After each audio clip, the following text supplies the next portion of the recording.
Ladies and gentlemen, it is now time to start shooting the shit. Now, here is your host, the one and only Caleb Stovall. What's happening, everyone? It's me, Caleb Stovall here, along, as always, with my good buddy, Chris Dickens. Chris, what is up, my man? Hey, I'm here, I'm awake, at least I think I am, but hey, well, I'm ready to get going. That's for a debate on a different we always debate, and I've got my Monster Mutant, as do you, so I'm good to go. Very true, so if you do fall asleep... Oh, and I got my Taco Bell, because somebody in the NBA did something right, and I got a free taco, so... Right? That's about the only thing good to come out of the Praise NBA. Steph Curry. Anyways, well, thank you so much, everyone, for joining us right here on Shootin the... Thank you. And, man, has the show keep growing or what? It just keeps growing and growing. Apparently, we are being searched for online.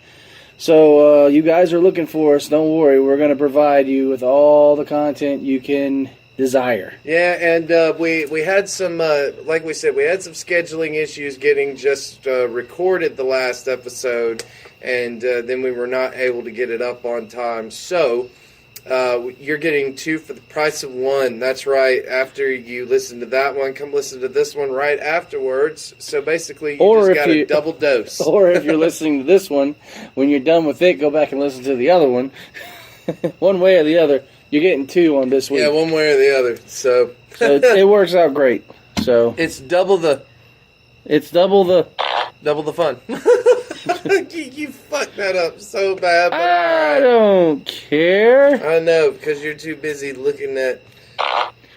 There you go. Oh, Lord. Well, you know what? Let's not keep them waiting then. Let's start shooting some.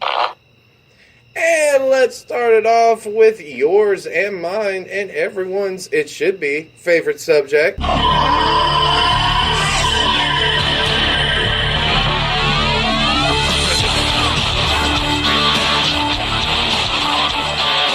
Apparently, according to James Houston, I have to be ready to Joey Styles it, basically, to get like that kind of level at UCW coming up later on in the next couple of weeks and stuff like that.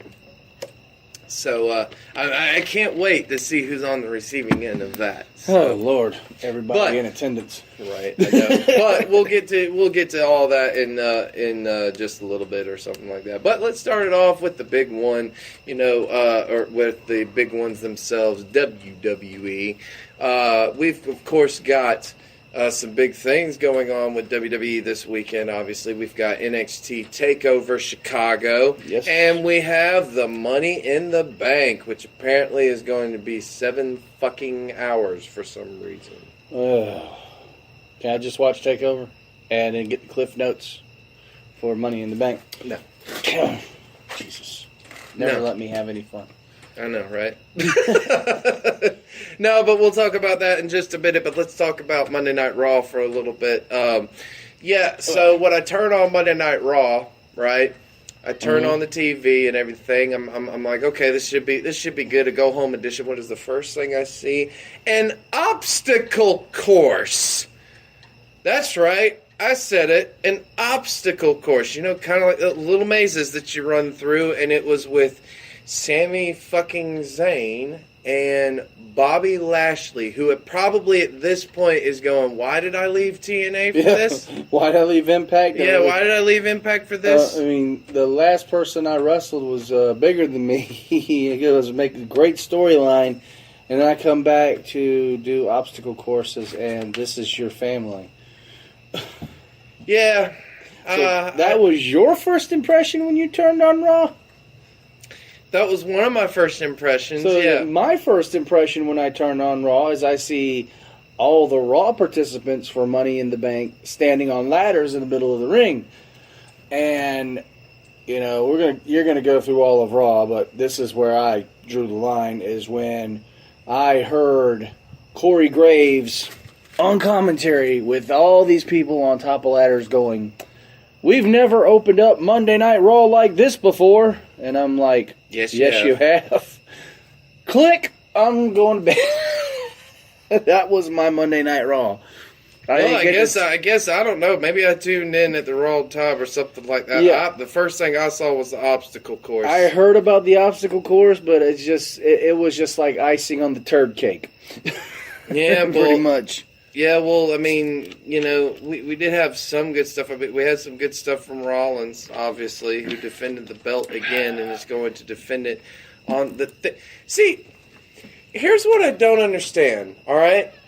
And I'm kind of jumping ahead of this, but I'll go ahead and tie these two in together in ways. All right, is AJ Styles right now has actually missed SmackDown a little bit. I mean, he cut a promo and everything like that, but he's missed some ring time and he's missed some live events and stuff like that because originally they said that he had somewhat of an undisclosed injury going into WrestleMania. Mm-hmm. So maybe it might be nagging him a little bit more. Maybe they might be getting him some shows off and stuff like that. But here's my thing. All right, remember I talked last week. I don't know if it was last week or if it was the week before that, but we talked about how I feel like today everything is just too much exposed. Yes. So in this instance, who cares if AJ's gone for like at least 2 weeks? He comes back, you finally see him at the pay-per-view and he's about to defend the title and everything. Now you're ready to see AJ. Now you're ready to see the in-ring guy, and it makes you want to tune in more rather than we just saw him. Like, see, that was what was going to be my point to Rollins, where Rollins has already defended that belt ever since he won it. He's defended it on every single Monday Night Raw, and he's defended it on every single... Well, they've only had one pay-per-view, I think, so far. But he defended it on that as well. So when he gets to Money in the Bank, by the time everyone sees him, they're just like, what else you got, Rollins? Yeah. Because they've already seen everything. We've now seen the Falcon Arrow from the top rope 20,000 times. We've already seen his curb stomp 1 million times in all these matches now. There's no, Yeah. You get what I'm saying. I get what you're saying. He's burned it down more times than Fire Marshal Bill on. He's burned it down more times than I've heard it in his entrance theme. Yeah. Like, I'm just saying, to me, that's where WWE misses the boat. That's where NXT has the main roster beat the most. It's not. Yes. It's not just because of their storylines and their wrestling and stuff like that. It's because that their show is only an hour. It's an hour every single Wednesday. Now you think, well, it's an hour every single Wednesday. But see, here's the thing. Then you don't see everybody. You don't see Ricochet every single week. You don't see Aleister Black every single week. So then when you see him, when he comes up to the next episode, and when you see him at the pay-per-view, you're like, I want to see him now. I want to see him get really good. It's like, that's where NXT has them beat the most. Or if they are on there every single week, they're in small doses. Exactly. So. You don't get the full thing, which is good. But with Monday Night Raw, we now have to fill 3 hours. Yeah. And then those 3 hours, every single Monday night, now have to lead up to a 4-hour pay-per-view. Mm-hmm. Which is ridiculous. Yeah, Money in the Bank is going to start at 7 o'clock, and it's going to be a full fucking 4 hours. And to me, I'm just like, that's where you're fucking up. In my opinion. I mean, even Monday Nitro with its 3-hour time slot was able to keep us entertained back in the day. Yeah, but even they struggled with it, though, because, and that was the problem. And that's why a lot of people say Thunder was the death of WCW, because they got 3 hours on Monday night, right? So there's already 3 hours. And then you go to Thursday, and there's 2 hours. But now you've got to fill all of those hours, and now by the time you get to that pay-per-view, you've already seen everybody. There's nothing special. There's nothing new to look at that point. That's what a pay-per-view is supposed to be, obviously. It's supposed to be where you have to pay to see what these guys can really, really do. You only see a little bit. See, that was the thing about Monday Night Raw that I always noticed as a kid. And Monday Nitro at times, not all the times, but like most of the times was... You never saw the guys fully do what they do until they got to the pay-per-view. Mm-hmm. And that was always why I was just like, man, I want to order the pay-per-view, but I can't. And the funny thing about it is that if you go back and look at the Monday Night Wars DVD, when they talked about Goldberg versus Hogan on that Nitro, that was a pay-per-view quality match given free over the air, strictly Absolutely. for ratings, and they dogged them about that because they feel like, you know, With you just reason. with a bunch of buy rates, you missed a bunch of money. Yeah, exactly. And I'm sorry, I didn't mean to cut you off there, but That's fine. it's okay to do it when it makes sense, you know? Mm-hmm. But just to do it to gain a ratings victory is bad business. Because right there, yes, to me, you could have done a pay-per-view matchup. You could have built it up, 2 weeks. Here's the thing. I think Goldberg said that they put 40,000 people. It was the largest viewing audience to see a television matchup like that. And that was 40,000 people, and it was announced within 3 days. So imagine if they had all 4 weeks to build this up. They could have put over 100,000 people at the time. People might say, "Well, that's a ridiculous number," but people really forget how popular wrestling was at that time and how popular Goldberg was. Goldberg was very popular. Hogan was still popular at the Excellent. time. People can talk shit all they want to about Hulk Hogan. You know, half of these people in the industry today will tell you that their favorite wrestler was Hulk Hogan. It was Hulk Hogan. The Young Bucks will tell you that their favorite wrestler was Hulk Hogan. Kenny Omega will tell you that he liked Hulk Hogan. So everyone can just stop with the shit talking on him. Hulk Hogan is the alpha to everybody's omega. I mean, right? But, seriously though, it was so popular at the time that they could have put 100,000 people, and they would have made a shit ton of money off of the venue, and they would have made a shit ton of. They probably would have broken the scale for pay-per-view buy rates. Yeah, they said that. See, Starrcade was their biggest pay-per-view buy rate ever in '97. Because Sting that versus Hogan. one was the time that they actually did something right when it came to building up a pay-per-view. The only thing is that the payoff wasn't as good as everyone would have liked it to be. That's a completely different show. Episode. And trust me, I will do it one of these days. Yes, he will when he has time. Yeah, but not right now. I'm just saying, as a point though, it was the largest pay-per-view buy rate in WCW history. But think about it, if Goldberg and Hogan, for the first time ever, would have been on a pay-per-view and they would have built it up for 4 weeks, they wouldn't have even needed celebrities to be involved in the event. Celebrities would have volunteered to be a part of the event and would have paid to just be in the crowd. Yeah. But they didn't do that. And we jump back to WWE today. If they would go back to that way of thinking, that logic of building matches instead of just trying to fill time. But see, in this day and age, though, it's sometimes we have to also remember that in today's age, it is all about getting on that streaming platform. Yes. I mean, even if you don't have cable, people got internet now. And that's sometimes just all people need now is just internet. Now they can watch TV all they want. So, with Hulu, Netflix, and, of course, the WWE Network. NJPW World. Where I watch Dominion Live. Yeah. Like on my phone. At 4 a.m. in the morning. I mean, it was. I was working, so it didn't matter to me. But, the programming at Fox wasn't that great at that time. He was like, New Japan. It really wasn't. I'll go ahead and say that. I don't care. Good. It's a bunch of truck shows and terrible kid shows at that time. So.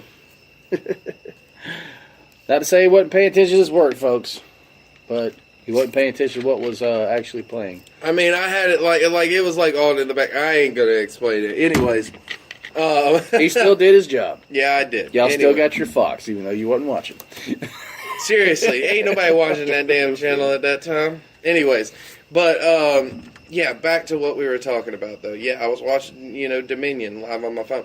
So, and then think about this. You've now got to fill a whole network, which should be easier than it sounds to me.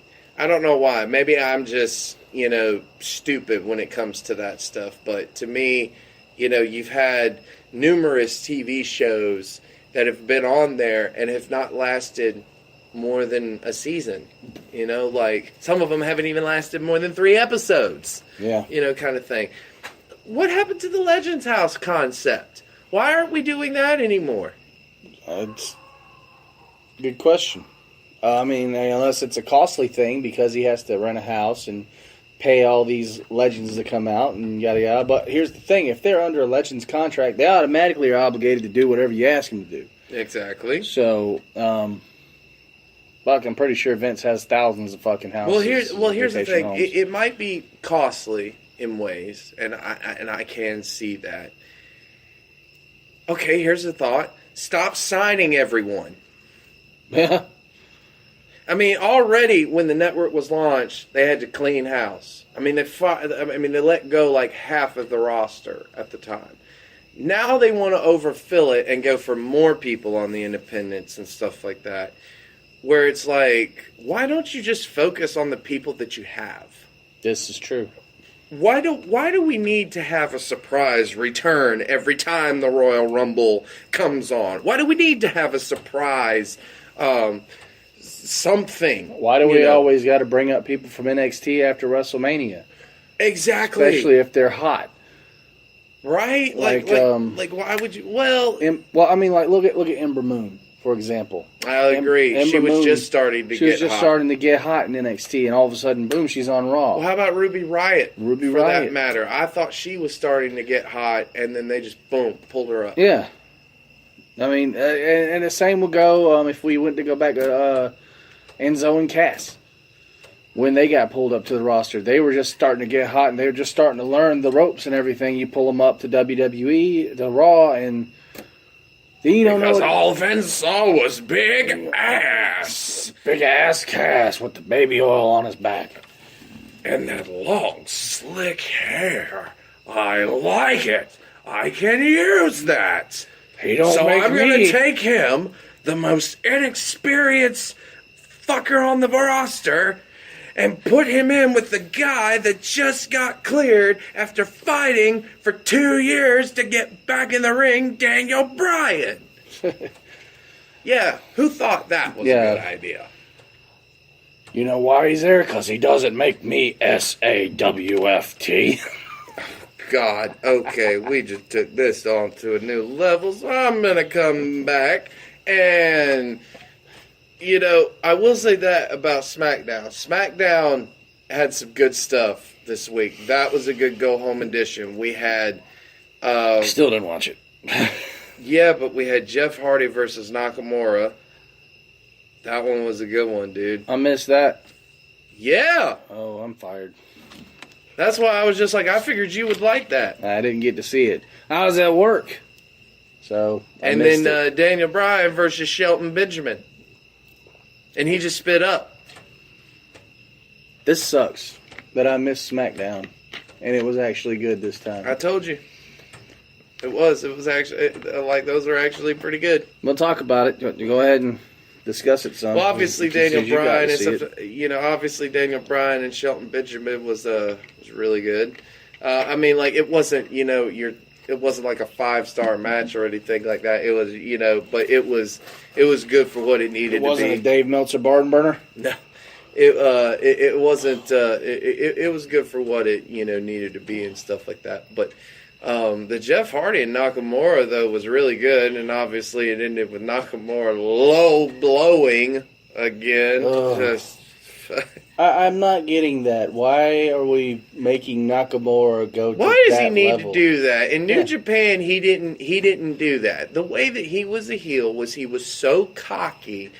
He looked at Hiroki Goto, right? Mm-hmm. And he did this motion with him going, I can't see you, like pretending like I'm bigger than you and stuff like that. Yeah. And he wasn't even, he lost to Hiroki Goto. He lost I the guess it's- IWGP Intercontinental title at the time when Nakamura had it. He lost it to Hiroki Goto, and he lost twice to Hiroki. Hiroki beat him again, and I was just like, see, this is what makes him a heel. But he didn't do any underhanded tactics. And I guess that's just WWE's thing. It's like, oh, he's got to kick people in the balls now because he's, from Japan. They kick, so kick people in the balls. It's not even a kick, though.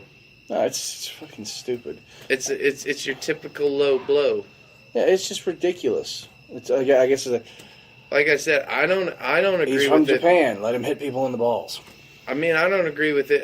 I agree with him being heel. Yeah, heel is I don't one thing. agree with him doing your typical heel stuff because once again, that's what a lot of these people are trying to do.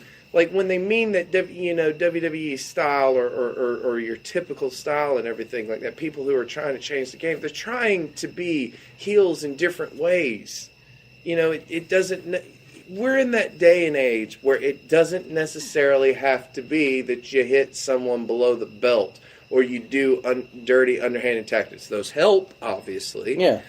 But it helps when it's necessary and when it's good. If you're constantly doing it over again, which Nakamura has done, two styles in every single encounter that they've had now, and every single matchup that he's had with anybody else, he's hit people below the belt now. It's so no longer like need a face, it's feast of balls.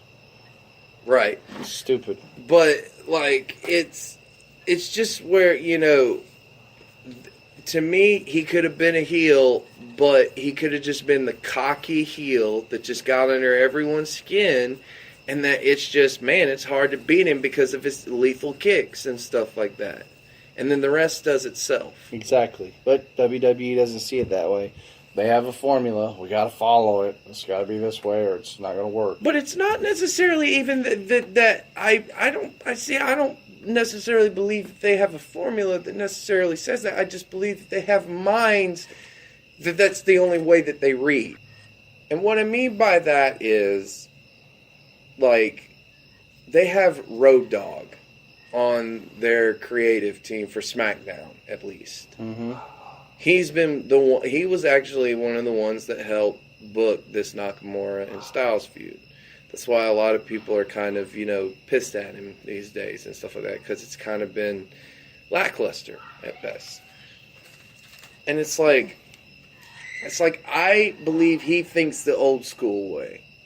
I don't believe he truly thinks the new school way. Or he even thinks, like, what he and DX did was revolutionary back in the day. Yes. Right? It's not revolutionary anymore. No, it's not. And he still holds on to those values. Mm-hmm. But to me, it's like Nakamura should have been easy then for him to do. Yeah. I mean, you come over here with basically a fucking set of instructions already laid out. Like, watch matches. This is what I do. Use me. Mm-hmm. Mm-hmm. And coming up from NXT, use what he did in NXT. And they used him perfectly in NXT. He wasn't necessarily a good guy in NXT. It's just people liked him. People liked him. And obviously, it helped with the pretty much, your launch match was with Sami Zayn. And you had, that was a 5-star match. Yes. Because, I mean, you look at that matchup and everything that they did meant something. Even the high spots. Sami Zayn has gotten to that level where he can do that. Which, why we're still using him in fucking obstacle matches and, having him job to everyone in the fucking world is beyond me. When this guy was literally the face of NXT at one point. I go back to that every time. Have you noticed that the faces of NXT somehow end up getting misused quite a bit? Because Vince does not watch NXT, in my opinion. Triple H can tell me that Vince McMahon might have some say-so in NXT. I don't believe he has any say-so. I believe it's all Triple H, all right? And, it's Triple H understands how to use these guys. Mm-hmm. That people can say what they want to about Triple H. I think he's one of the best of all time, obviously. It's because Triple H and his team actually pay attention to what's going on the independents and around the globe. And when they grab these guys, they know how to use them instantly. Even if they tweak them, they know how to use them. And let's give Vince the benefit of the doubt on that. Because if I'm the owner of a multi-million-dollar company that goes worldwide, I'm not really paying attention to the independents. I'll admit that. I wouldn't pay attention to what, another company did because look at how much shit he's got to do. Yeah, but that's where he has his feelers that go out there and do it for him. But the problem with that, though, being, right, is Vince always is in that mindset of, no, he's got to look like The Rock or Hulk Hogan or Randy Savage. It's got to be something like that. And then, so everyone... Which Bruce Pritchard has even said this, and a number of people have said this about Vince, that whenever Vince hears about a talent, right? So let's say Nakamura. He hears about him, he hears about him. On the independents, they're like, you got to sign this guy, Vince. You got to sign this guy. You got to sign this guy. So he signs him. He brings him up. He takes one look at him, and he's just like, that's who you talk me about, So in his mind already, you're done. Because now they've built you up so much, right, to Vince, but then when he sees you, he's disappointed. Yeah. So, you have to find ways around that, obviously. So many people told him about AJ Styles for so long, and he didn't know anything about AJ Styles. He finally took one look at AJ Styles and was like, that's the guy. Now, AJ Styles has obviously proven his worth and is smart and has listened to, what he has to do and everything, and he's been quite successful. Then again, let's also take this into consideration. AJ didn't go through NXT. No, he went straight WWE. He went straight to the main roster, so therefore... Which I think a lot of that had to do with Triple H himself. If I remember correctly, Triple H had a lot to do with him coming into WWE. Well, it also had a lot to do with, at the time, they had so many injuries going into WrestleMania. Neville was hurt. Rollins was hurt. Who else was hurt at the time? Cesaro was hurt. Just a laundry list of people were hurt that they had plans for at WrestleMania. So it threw everything off. That's why that WrestleMania was so lackluster. And I think a lot of people forget that. Yeah. Is because the injuries were so bad at the time. But they even had to bring Shane McMahon back. That's literally the reason that they had to. They were like, we have to fill Dallas Stadium. We have to fill one of the biggest stadiums in the world. So what are we going to do now? Because now what I truly believe was the original plan was the Shield facing each other at WrestleMania. Was Ambrose, Rollins, and Reigns. That's why they put Ambrose with Lesnar, because they thought, since we can't use him for the main event now, which they so could have, yeah, but they didn't. Since we can't do that, we'll give him Lesnar, and that will help get him over, which, of course, all that bullshit happened. But, then that's another reason why they went out and got Styles, was because they needed that independent face and everything like that. Yeah, and then they put him against Jericho, which was a great book. I was about to say, there's nothing wrong with that. Nothing wrong with that at all, the GOAT versus the other GOAT. Literally. And they put on a hell of a match. They did. All 4 matches. Even the tag team that they did. That tag match against New Day was amazing. Yeah. But AJ has been able to prove himself. So, then you go to NXT, right? And it's almost like, you get that fire, started, right? Yep. From your crowd and everything like that.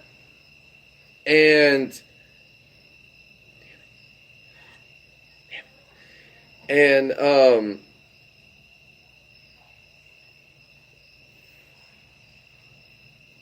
sorry. Are you falling asleep over there? No, I'm just getting distracted and everything like that. I'm literally nuts.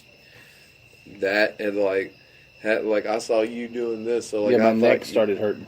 Okay, I thought you were literally like falling asleep there and getting No, bored, my neck. so I was My like, neck was hurting. So I was like, mm. No, my neck was hurting.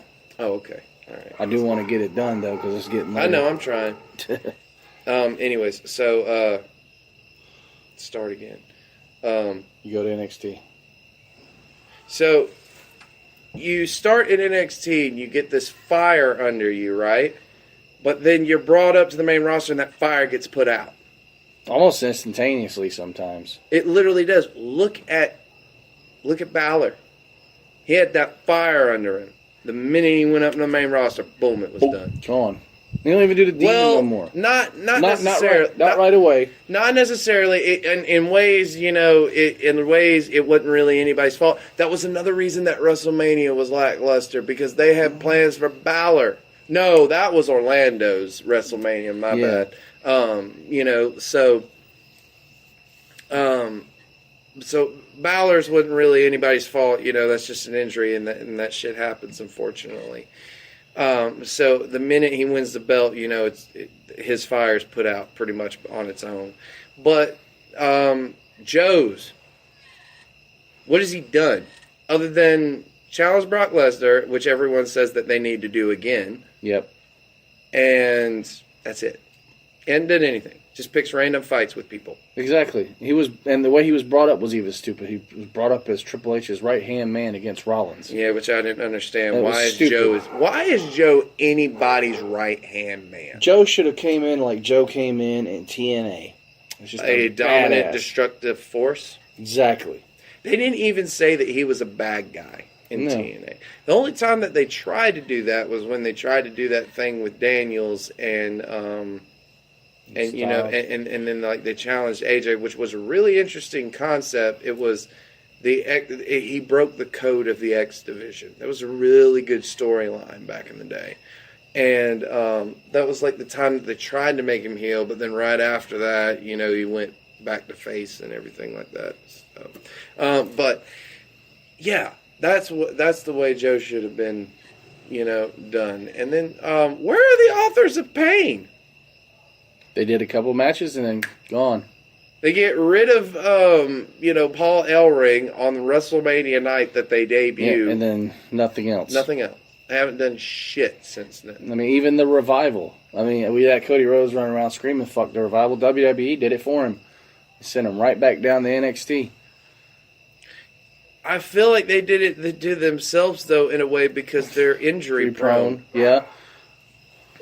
I mean, think about it. They've literally tried to push these guys in every time they've gotten hurt. Well, I mean, look at it like this. When they're in NXT, they wasn't getting injuries as much as they get in WWE because maybe they feel like they need to push themselves harder because they got something to prove.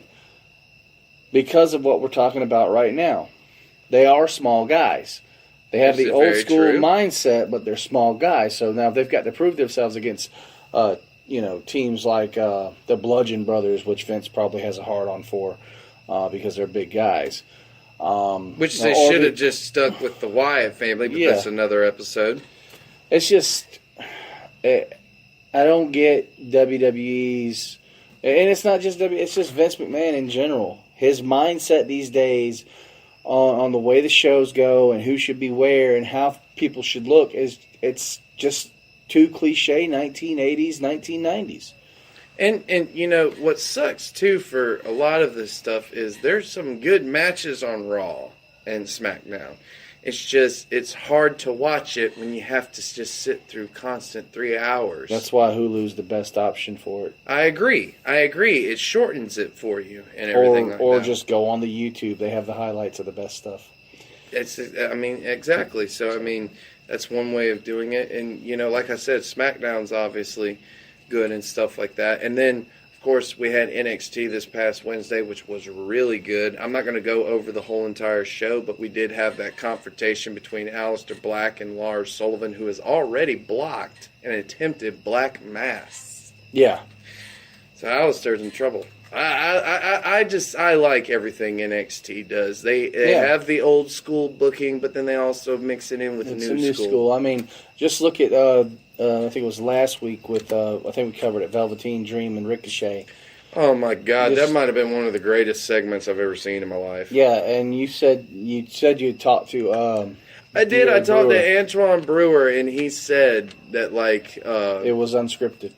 Yeah, and that Triple H even his jaw dropped. He was like, "I've never seen anyone do that." So I would not suggest that Ricochet do that all the time because you will fuck up and break your leg eventually. Yeah.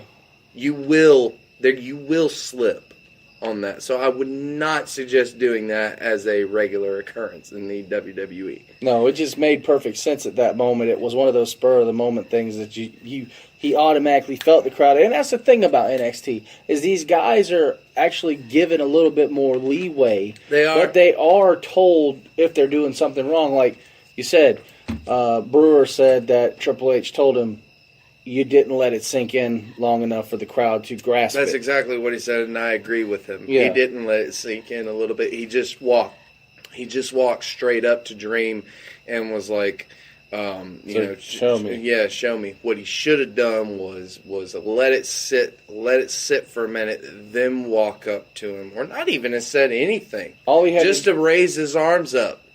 Just all he had to do really was just raise his arm up. I think he should have said, show me, something like that. But he should have walked up to him and just stared him in the face for a minute. Just kind of like, now you see me. Now you see what I am all about, what I can do. And that would have let it sink in with the crowd. And then he just said, so show me. Exactly. Or show me what you got. Exactly. And Triple H even said it, that there's still a lot of, just because these guys are good on the independents, Adam Cole, baby! He mentioned him, and it was interesting when he said Adam Cole's great, don't get me wrong, but he said there's still a lot that he has to learn. He has to learn about the cameras. Yeah. And that's as much as he already is prepped for the camera, he still doesn't know about playing to the camera sometimes. Yeah, and I mean that's the biggest thing with WWE is you have so many cameras. The camera time. Yeah, you've got to know where each camera is at what time. If you're going to do the move, you've got to do the move to make sure didn't know that going into WWE. Because in New Japan they didn't care about that. Nope. They still don't in ways, but no, they don't. We know UCW does. Well, anyways, not dogging UCW. They are trying. But this past NXT though had a great main event. Pete Dunne defended the UK Championship against Kyle O'Reilly. Oh dear God, was that just a smash mouth match? Because you have the old school Steven Regal style grappler and hard hitter. He's a man. Such a man. Such a man. Steven Regal doesn't drink orange juice from the bottle. He takes the orange and squeezes it out himself. That has got to be the worst fucking gimmick, and that's going to stick with him forever. Oh, yeah, they pulled it on him that one time he fought Daniel Bryan on Superstars. It was the funniest thing. It was actually one where I was just like, okay, that's pretty funny. And even Steven Regal had to laugh at it. He just turned around and was just like... He just had a look and was like, oh, shit, I've been ribbed. Well, he did come out in a dress one time, so, I mean, he's done worse things. But I digress. But you have Pete Dunne, who's a combination of William Regal and Fit Finlay. Yeah. And then you have Kyle O'Reilly, who is just insane in the ring. And yeah, this made for an awesome match. It really was. It was so good, dude.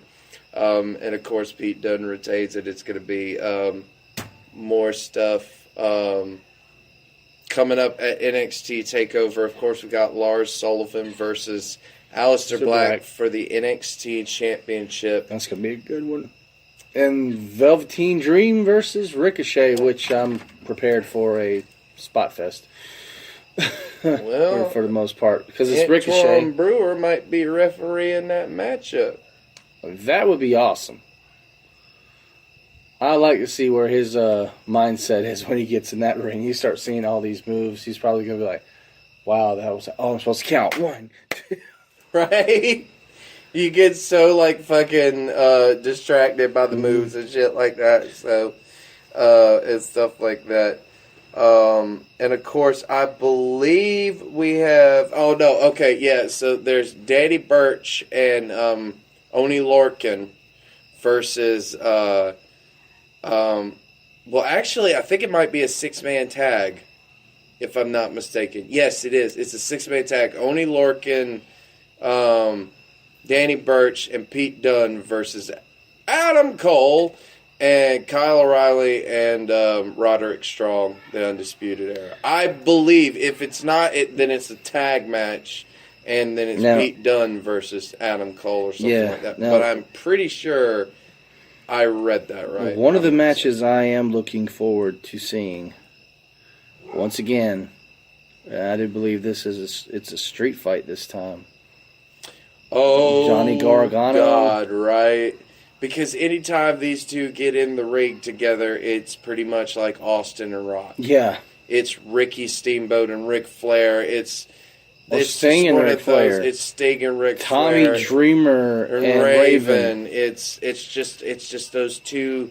They have that chemistry together. They know what each other's going to do. AJ and Jeff Jarrett and old TNA. Oh God, AJ and Daniels. Yeah.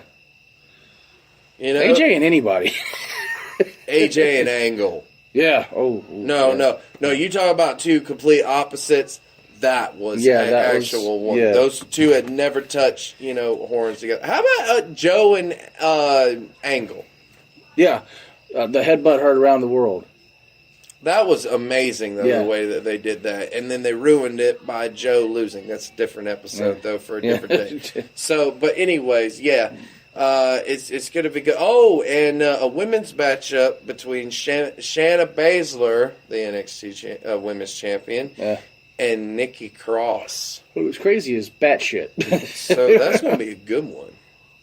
Like last week, she jumped in the ring and had what's-her-face be the ref and pinned Shayna Baszler and took the belt and then walked in the ring, laid it across the ground. I was like, come and get it.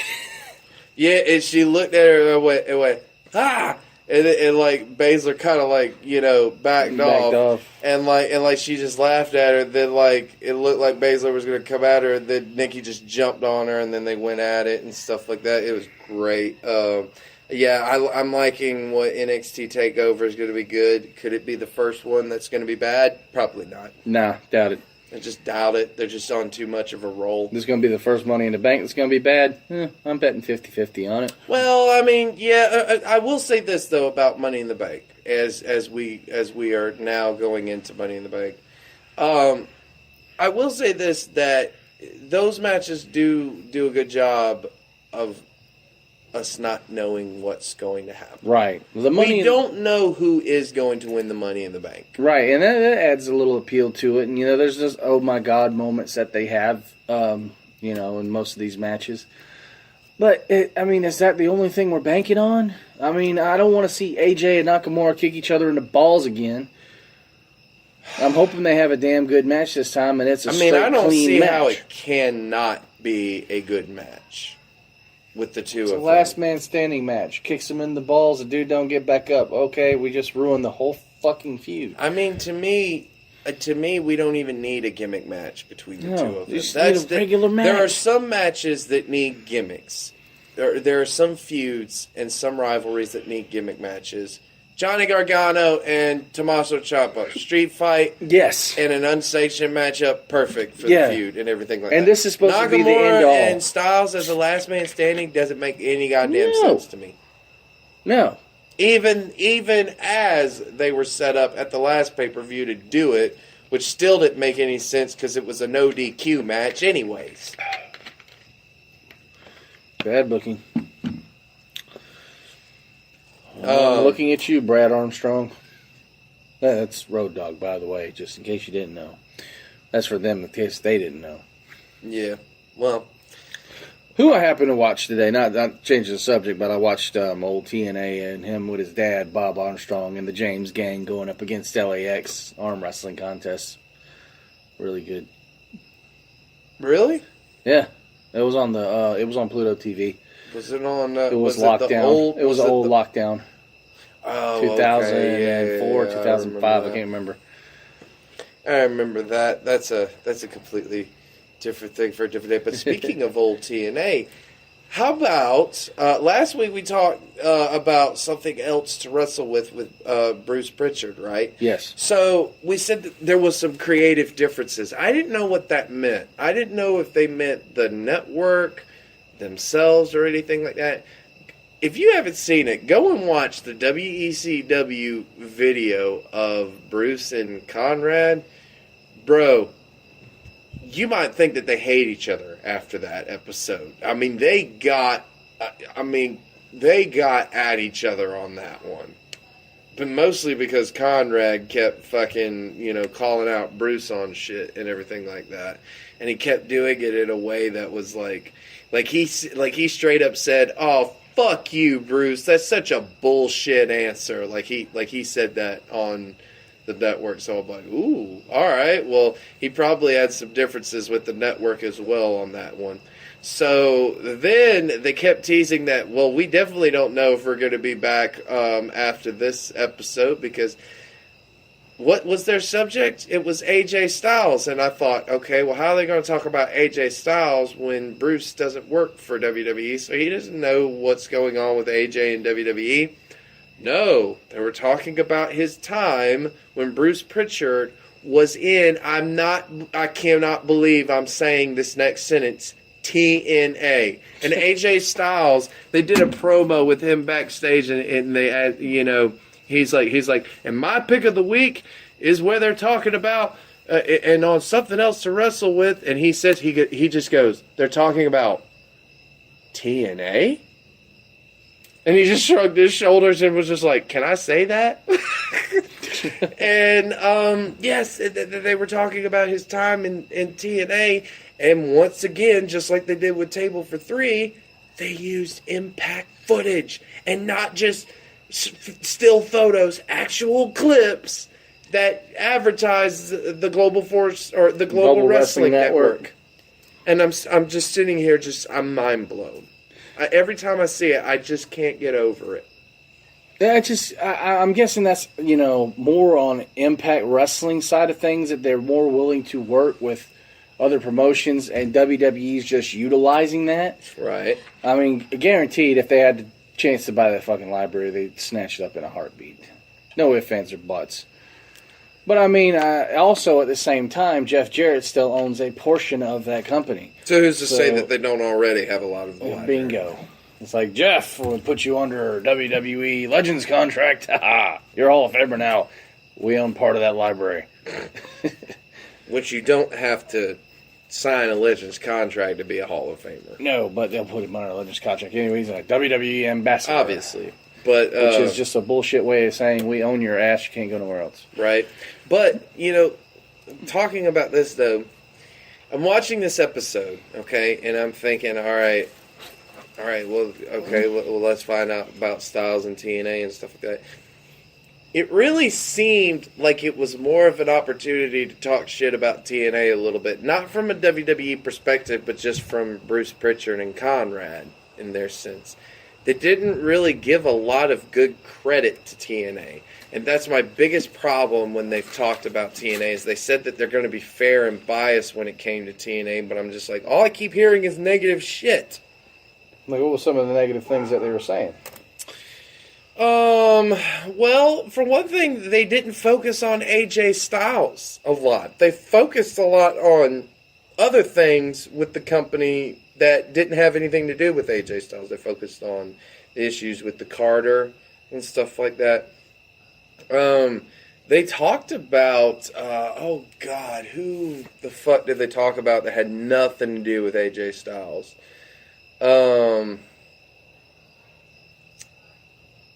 I can't remember his name. I really can't. But they were talking about someone, who had nothing to do with AJ Styles and everything like that. And it seemed like a lot. It seemed like an opportunity to bash TNA, you know, talking about Hogan coming in and everything like that, talking about like the messed up business decisions and the messed up storylines that they did and stuff like that. But here was the thing. Apparently, watching this documentary, I did not know this, but TNA did not look highly on AJ Styles, not as far as he was the, you know, go-to guy and everything like that, but as far as when he was suggested to be, like, you know, originally the idea was to make him like Ric Flair.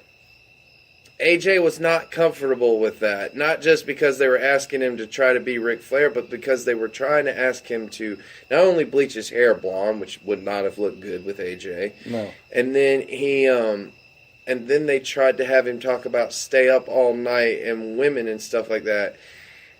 AJ is a very religious man and a very happily married man with kids. Mm-hmm. He is not that type of guy. And that was bad. They talked about the Fortune. Fortune 4. Yeah, Fortune 4. And now, I'll admit, that was a stupid idea from the get-go. Because, for one, we should not... For one thing, they should have never put any of the guys together. No. Those guys did not... The reason... You know, let's go back to the Attitude Era for a minute. The reason that there were so many factions at that time was because at that time period, there was no Hulk Hogan. There was no Randy Savage. There was not that big, huge star. So how do you make a star overnight, or how do you get faster pushes for people? You put them in factions. You put them in situations to where the audience can recognize them out of these factions. Then you break them off and you make them big stars and everything. Mm-hmm. Case in point, DX, Triple H broke away at the perfect time. Obviously. Nation of Domination. When Nation The Rock of joined. Domination, The Rock, obviously, you know, and not only do you hope to get at least one person, you hope to get 2 or more. Exactly. And out of DX, you had, you know, the New Age Outlaws. X-Pac broke off on his own. Mm-hmm. And the Nation of Domination, Farouk broke off and joined the APA. Mark Henry. And Mark Henry broke off. D'Lo did D'Lo. A chest protector that didn't make any chest sense. Protector. You're looking at the real deal now. What was with the bald head? I am. I was not expecting that. I don't know. Holy shit. He was just with the bald head. With the ball head. I don't know, but I couldn't get over that thing. But yeah, that guy. But that's what you want to do, and it didn't. Fortune didn't help break these guys off and make them bigger stars. No, it didn't. They were already stars in their own right. And then at the same time, no one understood what the hell they were. No. Exactly. They were going up against Bischoff, Hogan, Flair, and They were Jeff doing Jarrett. this number, but yet there was almost 7 people at one time. Yeah. In it's this just thing. stupid. And it was just, it was awful. They did not fit the parts. You know, like AJ doesn't look good walking around in a suit all the time like that. No. He's not that type of... He even tried to say that. They tried to say that okay, if we're going to do this group, let's do it to where we're not coming in suits, but we're coming in things that are nice in today's standards. Exactly. Like that. Which a suit, I mean, yeah, it's always going to be nice, but there are more nicer things, I guess, that make you look rich and stuff like that, if they were going to go with that look. But it wasn't happening. Yeah, and they wasn't portraying, you know, rich guys. They were portraying the underdogs of TNA, the workhorses of TNA. Mm-hmm. That's what they were supposed to be. So their venues became just, how can we ice Ric Flair? Yeah. You know, the Smirnoff drink? Yeah. They literally did that on TV, and it was just like, how can we ice Ric Flair? And it didn't go anywhere. You know, nothing was good with it. It was just, yeah. It was stupid. It was stupid. So, you know, they talked about that and stuff like that. They talked about AJ's contract situation. Oh, and before he went to New like Japan? That. Yeah. Because Bruce Pritchard, you know, now Bruce got fired from TNA before his contract thing expired officially, and they did all that. So he was fired from after Slammiversary, apparently. I didn't know that. I thought he stuck around for a little bit more, but apparently he didn't. That was when like the Carters were really hemorrhaging money and stuff like that.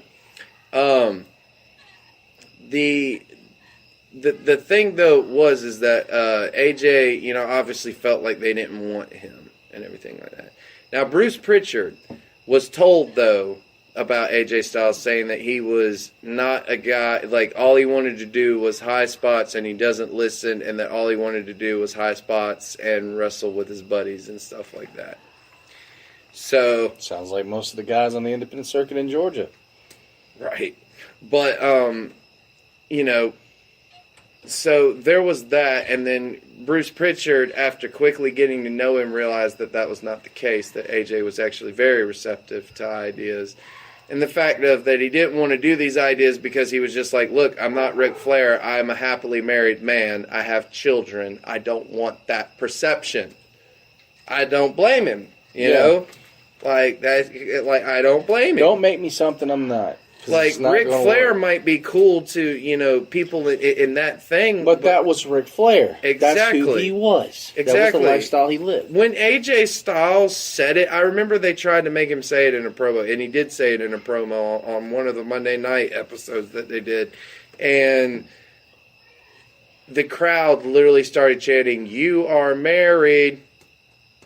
You are married." And they were like, he was wearing his wedding ring. Yeah. Like, he's not going to take that off. No. No one is. You're not going to have a person take off their wedding ring. It's just not right. You know, the only reason I'd tell them to take it off is like, well, when you go to punch me, I don't want to feel your ring, you know, kind of thing. Exactly.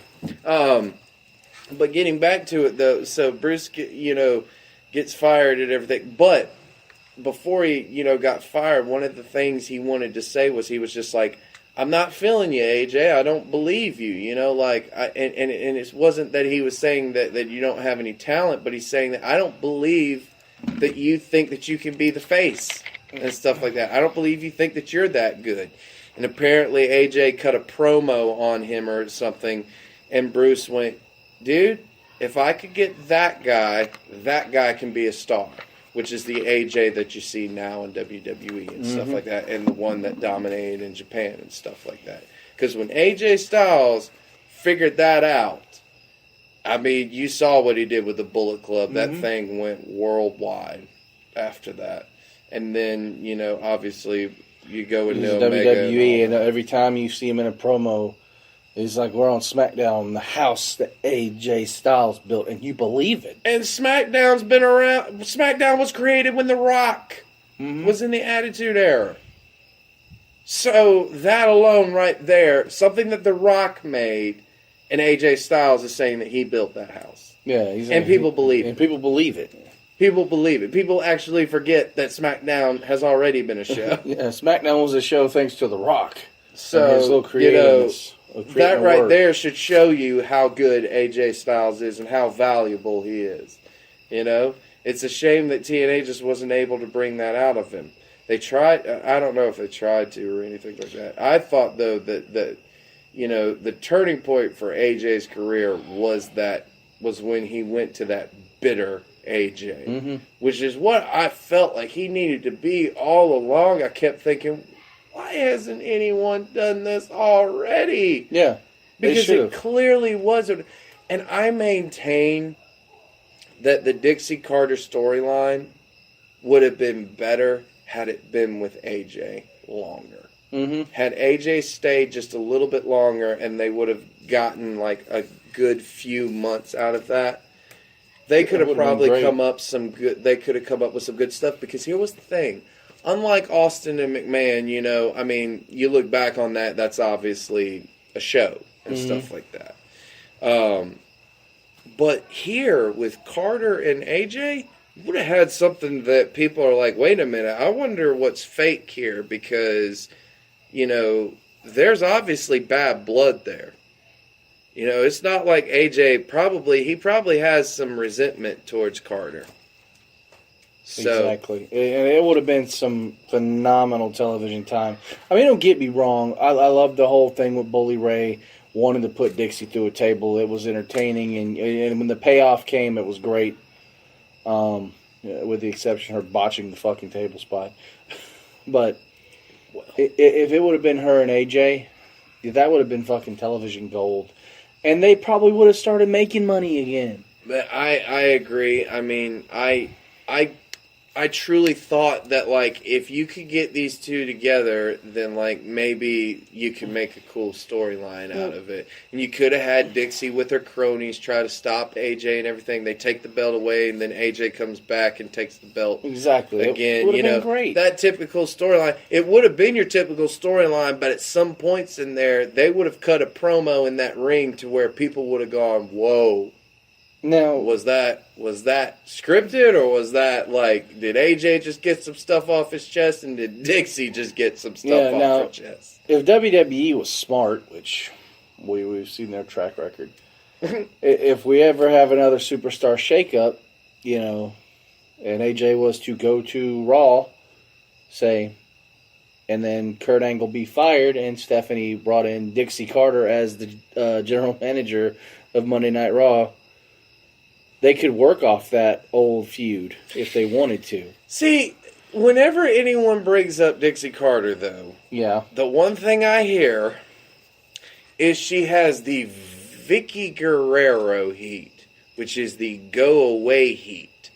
AJ said it best, okay? Like, because a lot of people asked him about how the fans just completely boo her and stuff like that. He goes, well, she's a heel, so I thought that if you're getting booed, then you're doing your job.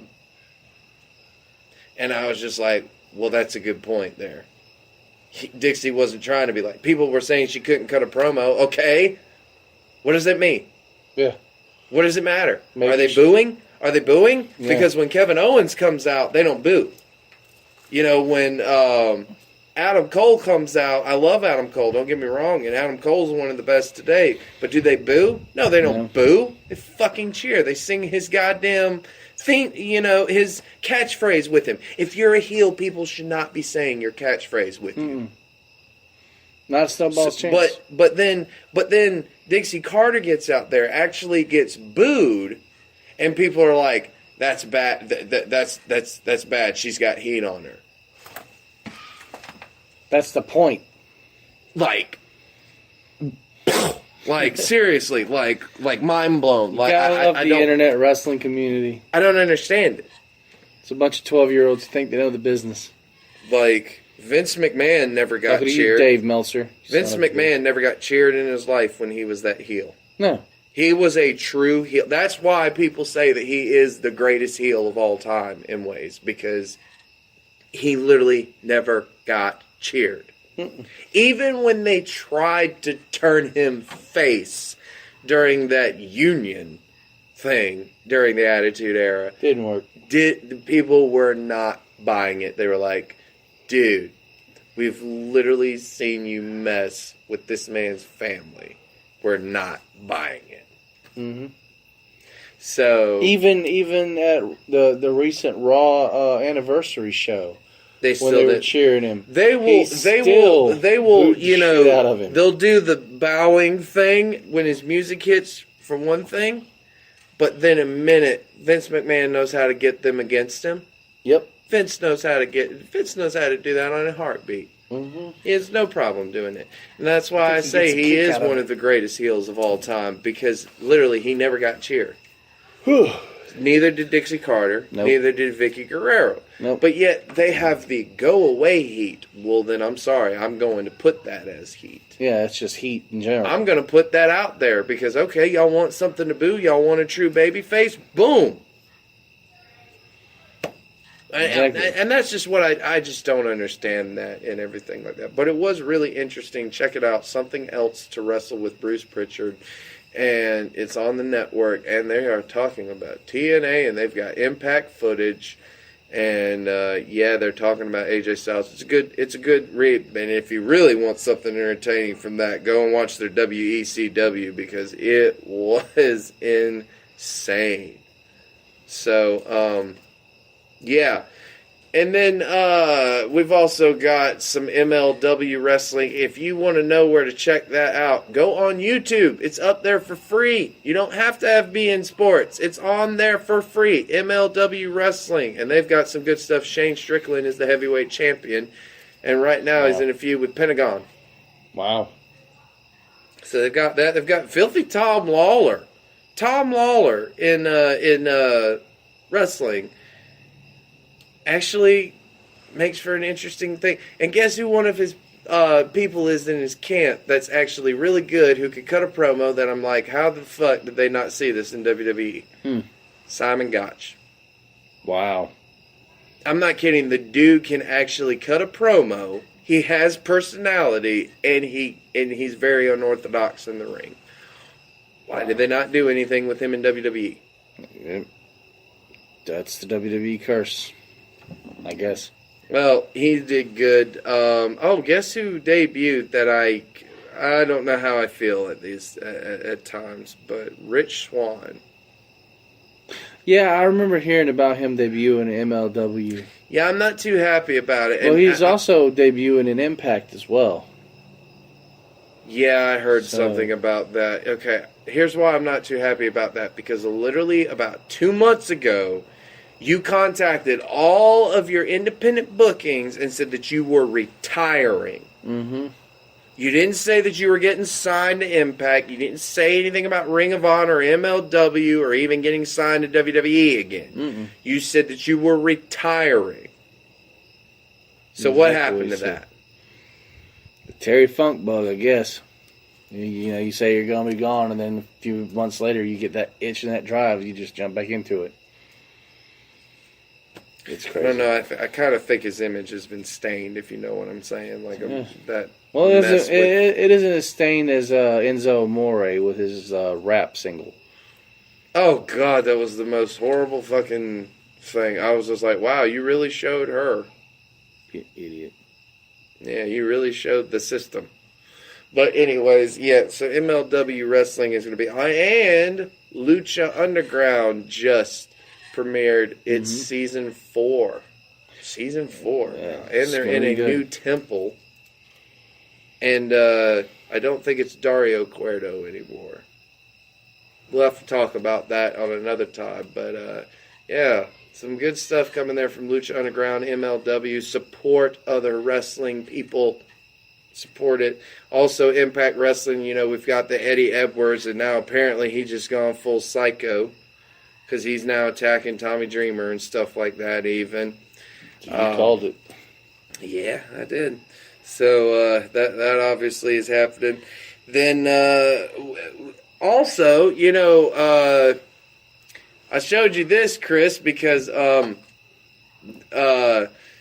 girl Rosemary is obviously off Impact for a little bit because she's dealing with an injury. Well, she's found ways to keep herself relevant still. Her and Allie, they've got a thing called Welcome to the Multiverse. I've heard about this. It's actually kind of got my attention, but I haven't really had a chance to watch it until you showed it to me tonight. And wow, that's all I'm going to say. It's pretty funny, isn't it? It is pretty funny. I mean, something like that should end up on the WWE Network or even on the Global Wrestling Network. But it's there on YouTube, and it's them being them.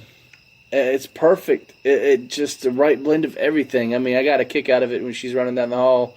She just drank a cup of coffee? No, she drank 8 cups of coffee. 8 cups of coffee, and she's all of a sudden on a coffee high, and then it says 30 minutes later, she's crashed she was out on the doing like floor. the most demonic things too, like walking down the hallways and stuff. It looked like her, video which was ironic because it looked like the video she made when she was coming to get Cherry Bomb. And Yeah, stuff her like smash wrestling, which is Allie. So right. It's just it's so interesting the dynamic between those two. You could tell those two have a chemistry together though that's unlike any other. It's unparalleled. And it definitely deserves to be on TV and stuff like that. But it's on YouTube. It's great. Check it out. Welcome to the Multiverse with Team Demon Bunny is what they're called. And it's hilarious. So for those who miss Rosemary and want to get their Rosemary fix, check that out. You'll also notice the brace on her knee there, which is obviously from her torn ACL and stuff like that. Yes. So, yeah. But I think that wraps it up for news and stuff like that. We'll cover more next week on... that's the news. But we still got more, right? On... Shootin the... There's no sound. No, there isn't, which I was already going to say that, Chris, so thanks for beating me to it. Yes, me and Chris are going to give you a little bit of a match of the week. We were looking around, looking for some matches to look around, looking to see if we could, find a matchup that we could tell you about, that you should all check out, and we could tell you about what's good and what's bad about it. And we found one. It was Matt Riddle, bro, versus Will Ospreay.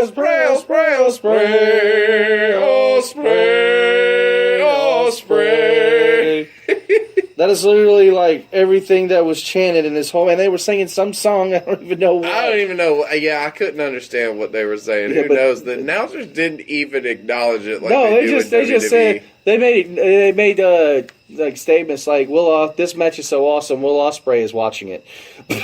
Right? It's like, the fuck? What? But let's talk about this matchup. Matt Riddle and Will Ospreay. It was from OTT, which is Ireland. Yeah, it was in Ireland. I forget what the promotion's called, so I apologize for that. It's but we'll right. post it up on the website or something like that, and everything like that. But it was in Ireland, and Matt Riddle, who of course is an MMA guy who's come into wrestling and is really, unlike Ronda Rousey, taking the wrestling world by storm on the independents and stuff like that. I even got his own promotion during WrestleMania weekend, which was the Bloodsport thing. Which was really a unique concept. It was. But what did you think of this matchup? I will say that after watching a bunch of Will Ospreay matches in New Japan, especially against the Villain, and the one where he wrestled Aleister Black when Aleister Black wasn't Aleister Black. Tommy End's gonna kill you. Where he was gonna kick Will Ospreay so hard that his mother felt it in her uterus. Yeah, uterus. I will say that this is the first time ever that I've seen Will Ospreay grounded. He didn't really do a lot of the aerial acrobatics like he usually does. I mean, he did that. He did one ridiculous fucking flip over the ropes with an extra flip that wasn't even required. Yeah. But there was a lot more athleticism in this matchup than what normally comes out of a Will Ospreay match. Because most of Will Ospreay... less spotty. Yeah, more, I agree. More wrestling. Yes. And more storytelling. I believe that's because he was taking on Matt Riddle, who actually... I love the fact that he utilizes his MMA background so much in his matches. Yes, because he's an MMA guy and he might as well do that. Yeah, he might as well. I mean, if he was in WWE, it'd be something completely different because Ronda Rousey and Shayna Baszler are MMA guys. That's all we got. That's all we're gonna have. Right. We're gonna put you in a suit and you're gonna take on like Chris Jericho. No, fuck that. If he takes on Chris Jericho, Matt Riddle needs to be Matt Riddle taking on Chris Jericho from New Japan, which would be fucking awesome if it ever happened. But I mean, I was fucking blown away by half the shit that was going on in this matchup. Matt Riddle's something else, though, isn't he? You look at him and you think this guy ain't gonna kicks, man. Don't they look beautiful? Fucking the fact too that he's in barefoot and he does everything barefoot. It's amazing. I mean, probably doing MMA like that will probably do that. Like it toughens your feet up. Your feet just naturally, for him, it's natural. I mean, Superfly Snuka, if I'm not mistaken, was barefoot most of the time in his Absolutely. matches. But except in his later years. Yeah, except in his later years. But This motherfucker's barefoot every fucking where he goes. Yes. And he doesn't just wrestle in one promotion. He wrestles all over the fucking world. Yes. Same thing with Will Ospreay. This is two different styles going against each other underneath one roof, and the fucking place was packed wall to wall. There was no sitting. These motherfucking fans were standing. Yes. And for good reason. There was not a lot of outside the ring antics, except for the one where Ospreay had Riddle sat him in the chair and used the fan to Irish whip him in and dove with a double knee drop right into the chairs, which was a beautiful thing. It really was great, but that's all it was needed. Yeah, it didn't take away from the match. No, it didn't take away from the match. It wasn't outside that long. They went right back into the ring, and most of the stuff was in ring. I will say, though, there's one thing that Matt Riddle does that bugs me a lot of times. He'll get up from a German suplex. God, that is the one thing I have to say that I didn't like. Is that he did get, taken down a couple times, get the German suplex, and he popped right back up like fucking little spot mark monkey. And just like, I'm Superman, bitch, and right back up. But then again, Ospreay did the same thing. They were doing that series of kicks, and then Ospreay and him popped back up at the same time, got face to face, like nothing ever happened. Well, that was like you knocked me hard, but you just pissed me off, and then he kicked him, and he went down, to his knees and stuff like that. Yeah. I thought the ending though to the match was awesome. Yeah, that finishing maneuver from Ospreay that you just fucking love. Well, I like that finishing because I've never seen it. Yeah, before. I mean, what do you even call that? I forget what he calls it. I forget what he calls it. They just named it in New Japan, so I'm not sure exactly what it's called. To me, I would rather him do that than the fucking Oz Cutter, which is a jumping RKO. Yeah. Everybody does that shit. Yeah, I know. Like everyone doesn't already do the RKO enough. Or the stunner. Or the Brain Buster. If I see another goddamn Brain Buster. Fuck you. Now when I go to UCW, I'm doing a Brain Buster. I don't even have to be in a match. I'm just going to walk in the ring and be like, look, Brain Buster. Why? Because Stovall fucking hates it. Oh, okay, cool. If you do it to Justin Hollywood. Hey, James Houston, if you're listening, Brain Buster to Hollywood. I'm just not going to give him any more ammo because he's already, itching on T-bone suplex to the table. Okay, because Stovall wants to do what Joey Styles. Oh my God! All right, there, Miss Piggy. Fuck off. Matt Riddle kick you in the back of the fucking head. No, he won't. Because Ospreay will flip around him and hit him with his finishing move. That was really cool, though. Yeah, that was cool. But I mean, I do like that finishing move because, like I said, I think it's much better than an Oz Cutter. Yeah, and I thought that I was just like, all right, yeah, that's believable. I can believe that you can knock someone out with that. Right. I mean, I don't understand the whole, that damn spinning flip kick thing he did to lead up to that point. Where he always does that. It's just, I just find it like a nuisance and annoying move that should never be done. It's just a flashy thing that he does. It's like, hey, look what I can do. Woo, pow. And he doesn't even connect half the time. They just sell it. It's like, fuck it. I felt the wind. Right. Or that shooting star press where Matt Riddle was hanging from the ropes. Oh my God! I was like, what? Or how about the standing Spanish fly?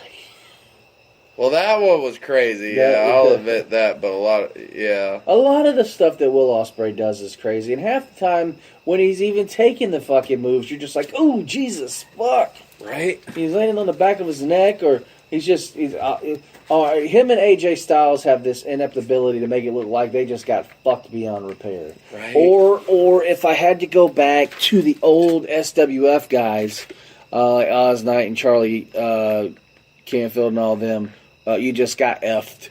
That was their big thing back in the day. You just got effed. You're gonna get effed. He looked like he got effed. There was that terminology of if it looked painful as shit, he got effed. So, But overall, this match, and it clocks in about 20 minutes, which is perfect for a match of this caliber. It will have you locked watching it the entire fucking time. You will not be disappointed. Wrestling fans will not be disappointed. Matt Riddle, no, it was a Will good Ospreay, match. they put on a hell of a show and somewhat of a clinic, if you want to get technical, of today's wrestling. Yeah, I'll as say it that. should be. I'll say that it was really good. This is how you do an independent match without having a bunch of spots in it, and tell a good story. And telling a story to it. I do think that these two told a good story, and I think that Matt Riddle has learned that as he's come into his own, and so is Will Ospreay and everything like that. But you know what? We might have another match of the week, or we might have a pay-per-view for you next week. Well, no, we won't have a pay-per-view for you next week. Because we'll already have a pay-per-view next exactly. week. We'll have two of them. We'll have TakeOver and Money in the Bank. Mm-hmm. So, yeah, that's right. We're going to do it. So the grand total of like 8 to 9 hours of content. Right. So we'll plus the Raw and SmackDown. Blech. Right. So we will cover Money in the Bank and NXT TakeOver Chicago. I can't wait. It's going to be good. We're going to cover it right here next week on Shootin the... And we will see you on the other side for music. No sports. Music! All right. We are back here, and it's time for...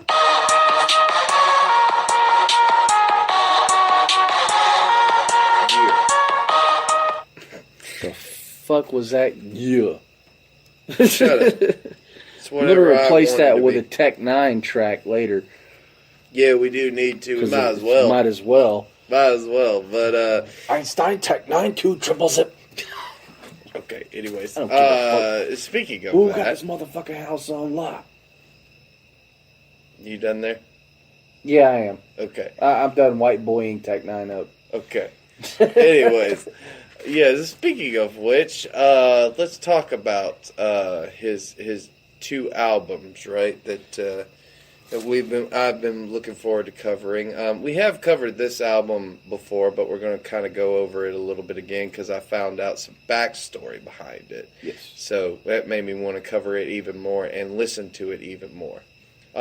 So we talk about Tech 9, and you know, obviously his first two albums were The Worst and obviously The Calm Before the Storm, which were pretty much your typical gangster West Side albums and stuff like that.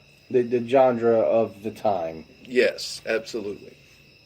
Then we go to Angelic. Angelic is where he found his sound. It's like, this is Tech 9. This makes me different. The original concept of Angelic was he wanted it to be his journey of an angel being in heaven, but you know, falling into hell and being corrupt by all of these different temptations, money, liquor, hella drugs, and you know, stuff like that, sex, all that, you know, all of that. And then, you know, purgatory, where you're in limbo. Right, you're in limbo. And then being liberated, going to heaven. That was the original concept. We're going to talk about this album real quick. This album is just awesome. Yes. You know, now on this album, it's Angelic Reparation or Reparation or something like that. Mm-hmm. And it's where, you know, he had to reissue the album. Yeah, because it was actually underneath another record label. J-Core, which we'll get into in a minute, but let's talk about the album itself, right?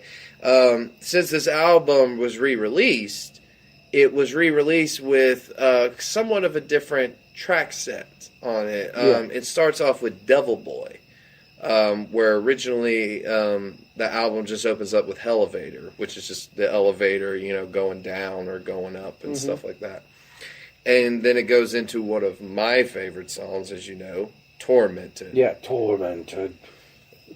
One for the devil, two for my God. Father, please forgive me while I rock this raw. Tormented. I'm in love with Gucci, says it was. It does. Ask me, does it get me? Yes, it does. Yeah. Right there, you can already hear the difference in his rap as compared to other rappers. Yeah, it was right there with that one song and that opening to it. It's just a completely different sound, a completely different feel, a completely different vibe. You knew that this was somebody who was about to change the game. Exactly. And of course, with this album, Devil Boy opened it up instead. And that Devil Boy is to be kind of a sort of a fire backtrack at the people who were basically didn't even listen to the album. They only saw the imagery, which the imagery, was very weird and everything like that. Which is tech. Exactly. I mean, it is. But back tech. then, nobody knew that. Exactly. So the minute they see that, and they see a big black guy on there, looking like that, they immediately think devil worshiper. He's a devil worshiper. He's like that ICP and the He's like that Marilyn Manson, that Slipknot. In fact, that's what he was told by record labels, that he was a cross between Marilyn Manson, Slipknot, ICP, and Ice Cube. Yeah. That he didn't come with, and that was Tech Nine. He didn't come with the bling. He doesn't do the bling, the big cars, the big jewelry, the stuff that's associated with the imagery. Doesn't do the norm of hip hop. Right, with the imagery of hip hop and everything like that. He's never been that guy. And of course, this album, one of my favorite songs on this is Psycho Bitch. Yeah. I love Psycho Bitch because that's one of the fastest songs he probably has on this album. Yeah, and I sit there and watch you as the song plays, and you're doing the whole Tech Nine gun pointing thing as he's rapping. That's what he does, It's like, I can't rap like him, I'm not going to try to rap like him. I can do some of his verses. I can't do all of them, man. I mean, one verse I can do is one of our favorites, which is the Einstein, Tech Nine, Einstein, Tech Nine. Yeah. Who got this motherfucking house on lock? Who? Einstein. Tech Nine. What? KC boy. Whoa. Yeah, that was fun live too. That definitely got the crowd pumped and everything like that. It was about to witness my soul sickness. Yeah, it's great. I love this. Einstein, Tech 9, 2, triple zip. Ladies with the barcodes, meet me after this. Oh, man, so many good stuff from that one. Another one I really liked was This Ring. The one where he's literally talking about, his personal life. Yes. Which his wife has been quoted in interviews stating that she has literally seen people partying to her pain, basically. So, yeah, that's pretty deep, and I don't necessarily agree with that part of Tech Nine, but it still makes But that's the awesome one thing music. I like about Tech, and I like about this album, and all of his other albums, which we're going to cover later on. Absolutely. Is that he puts a lot of his personal life into his music. Well, that's always been his thing. But that's what makes a great artist. If you cannot take your own personal stuff that's going on in your life and somehow manage to put it into your art, then you're not an artist. You're a fake. You're a phony. You're a poser, as they would say. Yeah. This guy is not a poser. This guy takes his real life situations and makes music from it. Right. Even when he was coming up. Now, don't get me wrong, though. He has those party tracks. Oh, yeah, of course. But that's still part of his whole persona. Exactly. And that's what I was about to say. That is part of Tech Nine. He does like to party. Damn right. 151 rum. Absolutely. That's not yet, though. No, but not we will yet. get. But he does talk about it, though. Yes, and then, but on this album, like this ring, though, I just love that. This ring, what if I was a Tech 9? This ring, Tech 9. This ring, Tech. This Tech. This Tech. This Tech. This Tech. Oh man, it's so good. And then of course, who you came to see? Who you came to see? What's my name? Tech 9. Tech 9. I love it. But this album, definitely an amazing album. This set the tone for Tech. It did. This was the album that pretty much, it sets you apart from everyone. And that's the whole reason why he wanted to go back and get the rights to it and re-release it, because this is Tech becoming Tech. Yeah, let's talk about that. We obviously both of us watched the Tech 9 Experience, which was a DVD. It came out after Absolute Power, which we'll get into Absolute Power in just a minute. But let's talk about some of what we saw on that DVD and what we learned about Tech 9, which was the fact of, yes, he originally was signed to Jimmy Jam and Terry Lewis. Yes. Two of the biggest names in the industry. Yes. And they didn't know what to do with him. They really didn't. They're like, and he even said that. He's like, well, you have a big black guy with, spiked hair and wearing a bishop's robe and face painted. What do you do with that? Yeah. It's like he recorded a bunch of tracks and it's like, we don't know what to do with this. Well, originally he had recorded those tracks that you would hear from, typical rappers and stuff like that, and, your stuff like that. And that's what they told him to stick with, and that's what he just wasn't feeling that, because someone else told him, I can't remember if he said QD3 told him this, or if somebody else told him. But one of the guys told him, and they said, man, you just be you, and everything else will work itself out, or something like that. He said, if you're not you, the audience will not accept you. Exactly. And so that's what he did. So that's why he made an album like Angelic. And unfortunately, it made a big splash in a lot of places and everything, but he was labeled as a devil worshiper. Yeah. He was labeled immediately as that, because a guy who talks fast like that, has weird beats and dresses like that, is a devil worshiper. Yeah. And it even went so far, I think he did have a single on that album that was going to get a music video. And yes, they were going to do a music video for Angelic. I believe it was for Who You Came to See. Yeah. And they already, the record label had it all set, supposedly had it all set up, flew them out to the location for filming, and then just kind of like hung them by a fucking thread for the longest, and then canceled out on them because somebody else needed to have the money to do their fucking music video. Exactly. And then they were going to hold out on him on the releasing of the album. Yeah, so much that... Which actually they did. They did, but his partner with... Strange Music. Well, his partner now was Strange Music. Had to go and actually get the masters from the guy's house to get Angelic released. Yes, on time. He did.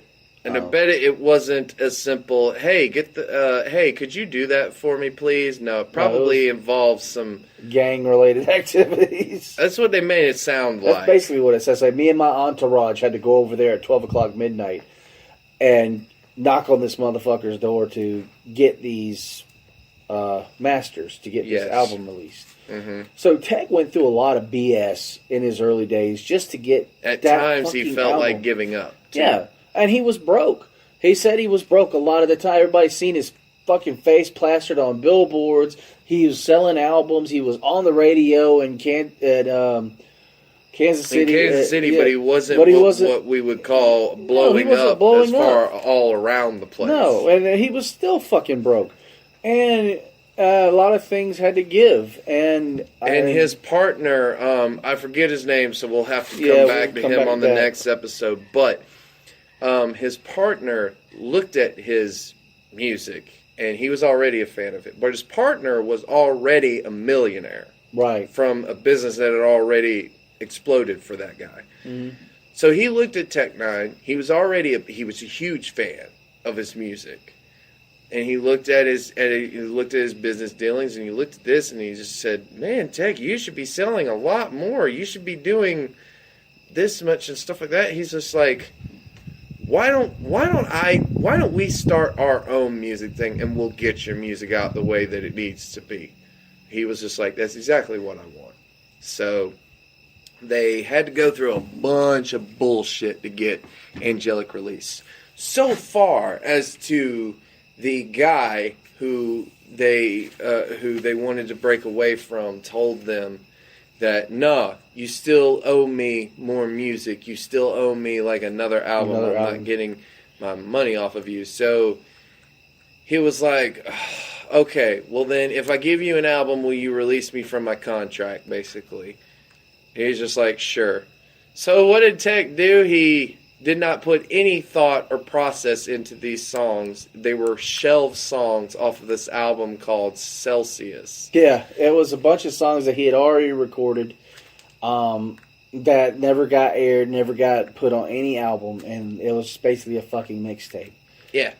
And if you look at the imagery on it, it looks nothing like it. Looks Tech Nine. like every fucking mixtape that ever got released in the 90s. Yeah, they had that Master P fucking No Limit Soldier font, and it was just the dumbest looking fucking shit I've ever seen. It was dumb looking for Tech Nine. Yeah, for Tech, it was stupid as hell. Because it just didn't fit. So people don't even consider that part of the Tech Nine discography. No, it's just a little fucking obscurity floating out in fucking space nobody cares about. Because literally Tech was just like, I need to get this guy off my back. I need to get my record, released and everything like that. So they finally got the rights back to Angelic. And then they finally release it under new thing. Then they go in to record what would truly be the Fuck You album to the industry and would be the launching point, basically, for Tech Nine. Yeah, if Angelic was Tech Nine getting his voice,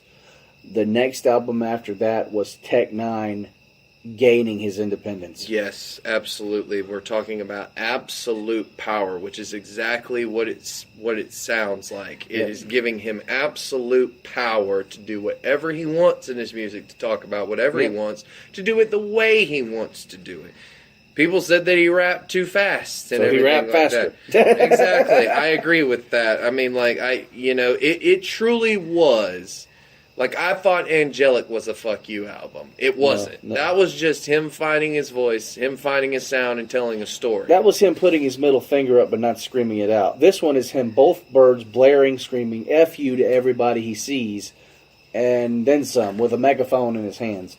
Yes, and he starts it off with the funny little intro from an interview that he did where it says, Tech, I got to ask you about the devil worshiping. Man, people who say that about me, that I think that they're idiots because I'm on the cover of Angelic as an angel would liberate me from my arms, as an angel, not a demon. And he says, and who the fuck is Satan and why is he worthy of my praise? Yeah. Never have I said hell Satan in any of my music and stuff like that. And he just goes, Tech, like, all right, well, talk to us about absolute power. And he's like, absolute power, it's all about, us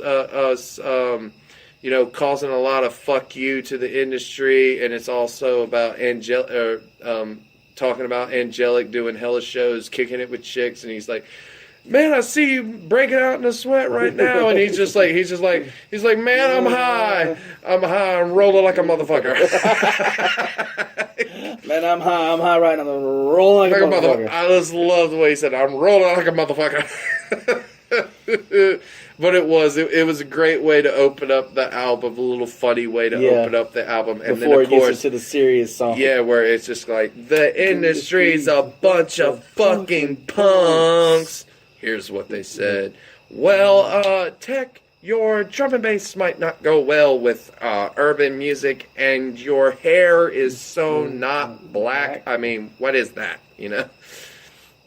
And, pick one daily on, industry's a shady one, fuck shit daily on. Oh, yeah. And then, of course, he goes into his, like, big rap, basically, and everything like that. Yeah, that talking was about a big middle finger to the industry. that really was. That was the industry as punks and stuff like that. And then, of course, here comes Tekanina. Watch out, because here comes Tekanina, here comes Tekanina, which got a little music video for itself. One of my favorite tracks, though, was I'ma Tell, which was or this is the town where the clowns put it down, baby mama say stop or I'm gonna turn to pop off. And then he's like, that's 151, Caribou 51, run. I can't do that kind of crap, and I'm just like, holy. He's doing the slow rap first, and then like the second verse of it is the fast fucking rap. And then that's the whole breakdown of, you know, the first big verse is like slow to the fast to the slow to the fast. Mm-hmm. And then it goes right in the chorus. This is the town where the clowns put it down. But mama says stop on, put it down to papa. Yeah, I love that song. It's one of my favorites on there. Then, of course, they've got... This one has a music video for it, which is called Slacker. I'm a slacker. Yeah, that's my anthem. The music video for it, too, is hilarious. That's like me, it. Just in a black form. Yeah, I was about to say, that's definitely you. Yeah, it's definitely me. Well, you all need to watch that video. Except you can't rap worth shit. No, you don't know what I can do. I ain't going to try, but you don't know what I can do. I was about to say, I know you can't do that, motherfucker. Anyways. I ain't about to figure out on the screen. Then just some of the other ones on here, like... Okay, good. Yeah, okay. Anyways, I also like She Devil featuring D12 of all. Oh, yeah. See, when I listened to that, I heard Tech on the first part, and then I hear Bizarre, and I'm like, the fuck, did I just flash back to like 2002? Nope, that was Bizarre. It's like, then I heard the rest Rapping Bizarre. Yeah, then I heard the rest of D12. I'm like, okay, that is fucked up and screwed up in the head D12, because he's talking about fucking a bitch. Pick your son up. He been at school for a week. You fucking freak. Today my wife left me. I don't give a fuck. That's why I'm paying you $500. or the one verse I heard is like, I fucked the pussy, yeah, it stank. Oh, God, I know. Like, oh, my God, what the... How about, here's a funny one that kind of offends women, I guess, is Bianca's and Beatrice. Bianca's and Beatrice. Oh, yeah. yeah. This is where they're just kind of like, I don't know, they're kind of joking around. Trapped in a Psycho's Body. That one's pretty good as well. Yeah. But my favorite one, I think, is actually Absolute Power. Yeah. Because Absolute Power, like, he literally screams in there. He goes, and fuck J. Core. Like, yeah, that one is the true, like, big fuck you anthem to everything. That's him pulling his pants down, telling him, here's the target, kiss it, motherfucker. Right, literally. I'm a player, I'm a player. And I like how that one starts. It goes to, you know, when he was born. 1975, Aaron Yates was born. 1971 or something like that. I don't know. 1998, he signed, Tech Nine signs the J. Cole Records. In 2002, Tech Nine and whatever. It's like, I'm a player. Yeah. And it's just, as soon as it kicks up, I'm a player, you can't help but to fucking sing with it, because everybody knows Amadeus, Rock Me Amadeus, and we know that song is based off of that fucking beat and that song. Oh, yeah. But just the fact that he did that, it's like, if you see me in the street, how the fuck did it go? If you see me with a clean cut, yada yada, you know. Mean cut. Walking down the street, clean hair, with a being struck, or something like that, you know. Something like that. I can't remember the full effect because I'm fucking halfway asleep and my monster's out. Obviously. But anyway, the song is just fucking catchy. It just... This whole album was fucking good. It was a mix of everything that you wanted and then some. It pretty much showed you what Tech Nine was to become. This was obviously the big fuck you number to the industry. You know, this was probably the Marshall Mathers LP of his. Well, that's collection. a nice way of putting it. Yeah, because that's how Eminem did it with the Slim Shady LP. He put it out, and you recognize who Slim Shady was. And they started talking shit about him, and then Marshall Mathers was the big exactly. So then, if we're talking about Tech Nine, Angelic was the one that he put out to separate him from everyone else. And then people started talking shit. So this is his shit talking back. You know, back. That's why they don't do it in interviews. They do it in their music, which is the perfect place for it. Well, that's kind of what rap is supposed to be, anyways. Everybody pays attention at that point. It's like, this motherfucker just say about me. Exactly. I don't know why, but that's how it is. I'll be putting out a diss track soon. Right? But, the Tech Nine experience, though, that gives you some good insight into his life and stuff like that. Yeah, I mean, you didn't expect that a majority of his music comes from a place in his life. Like, for example, when we went to the concert, the opening track, Clutterfuck, when he speaks about, his mother married a Muslim and the transition was the worst, y'all, that really fucking happened. And we learned about Which that. he even has stated about that guy. It's like, that guy wasn't a bad guy or anything. It was just a transition. He was trying to make him a man, and Tech was at that rebellious stage. Right. And, and his stepdad is very supportive of his music. And he even loves one of the fucking songs that made radio play. Let's Get Fucked Up. Which is Let's Get Crunked Up on the radio. Yeah. And he loved that song. I don't know what he thinks about, like, a lot of his other music now, but that's a different story. I'm curious what he thinks about Angelic. Yeah, but the fact that Tech started, making beats, and then he was taking those beats and writing lyrics to them. He felt the music. He just Tech Nine did not start like most of your rappers where, they would listen to a bunch of beats and stuff like that. He would beat his chest and stuff like that, and, something to that effect.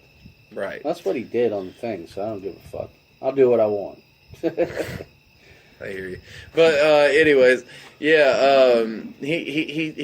would beat his chest, he would beat the table, he was very rhythm. Like he even stated that, like, his rhythm comes from his uncles, I think is what he said.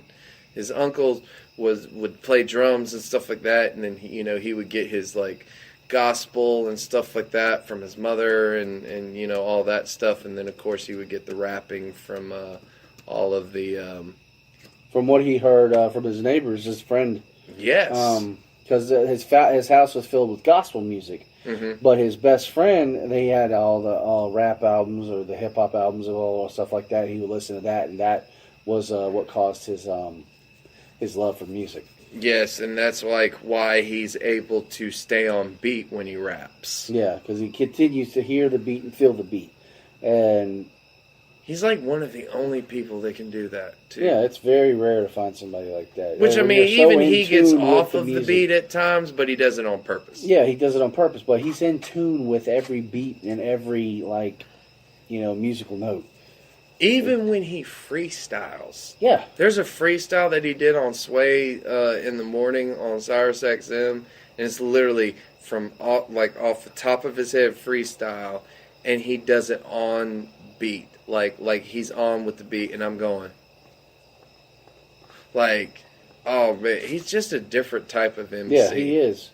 He's just different. That's why he's getting ways. So much attention on this show, folks. Well, that, and we just saw him live, and it was probably the greatest show I've ever seen in my life. Yeah, when you take Caleb Stovall and you convert him from talking about metalcore, and now he's talking about tech, and strange music. Yeah, then you know how good that artist is. Yeah. So. But even Tech Nine mixes the hard rock with his stuff. He's not a confined to No, just he's what not. is He's your not to one genre. He is a multitude of genres. literally.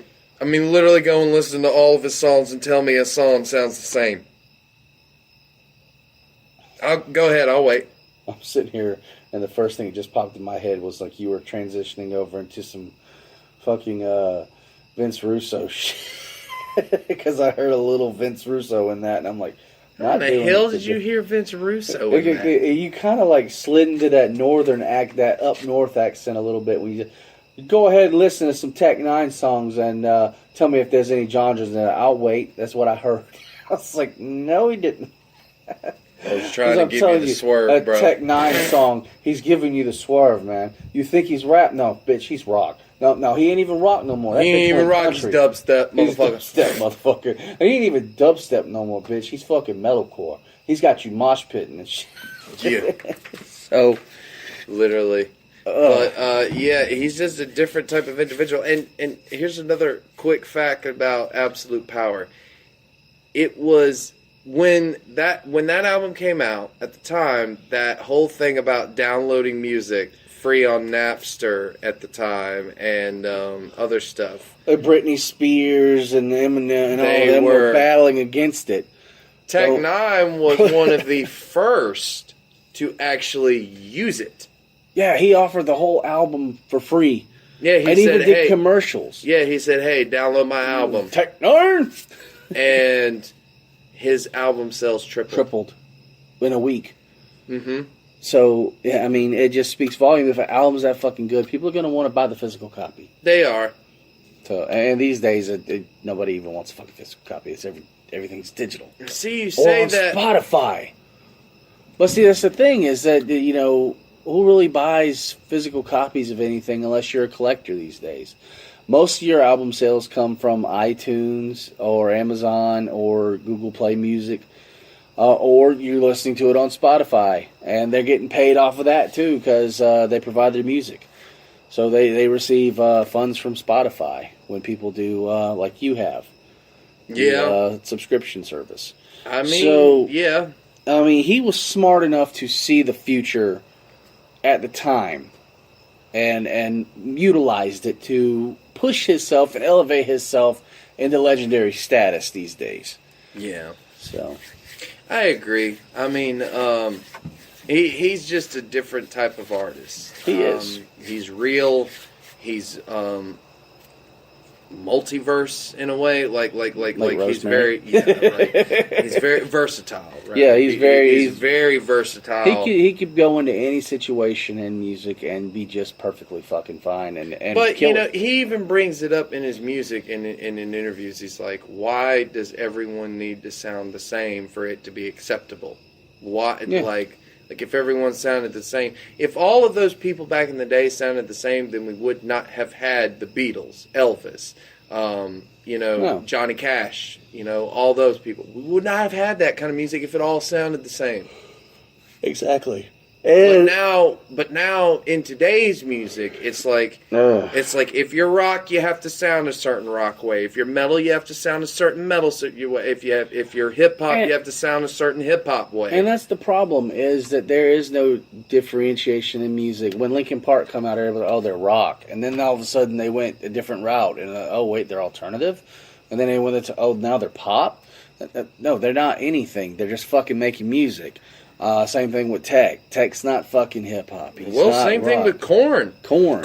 I mean, if you go back to Korn, Korn was different at the time. They started a whole genre, right? But now think if they had gone and done what everyone else did, then there wouldn't be that. No, there would have never even been anything. No, and that's the thing is that you have these artists who come out and they do their own thing and they create something different, create something new. And some people are skeptical about it at first until they listen. They're like, oh, well, I actually like this. This is different. This is new. It's the fact that we've been conformed by all these record labels to a certain way for, certain genres that we're trained to be like, oh, it's got to sound like this in order for it to be rock. successful. Yeah, exactly. And when people break away from the norm, first we're like, well, that doesn't sound right. That doesn't sound like something I listen to. But then you take that moment like, well, I'll give it a chance. And you listen, it's not what I expected. It's actually better than what I expected. Exactly. Like, I didn't know nothing about Tech Nine before all this started. But when you brought up the first 3 albums and I listened, the first 2 were like every other fucking hip-hop album I've ever heard come from the West Coast. So you were probably like... I was like, yeah, this is Tupac 2.0. That's what I thought. And then I heard Angelic, and I'm like, wait a minute, this isn't... That's not your typical rap. What is this? I kind of like this. And then we went to the show. And this was not like any other show I've ever seen. I've been to to hip-hop and rap shows, and you're right. This is nothing like that. No. This is completely different, and it is a entertaining affair to watch from start to finish. And then, from that, I listen to Absolute Power. And I'm just enthralled with this motherfucker now. It's it's just crazy that you can actually get engulfed by an artist like that because they're completely different from everything you're used to. Right. And they do things differently, especially even in strange music. And I can't wait to cover some of those strange music. Especially some people like one of my favorite artists from that right now is Cess Crew.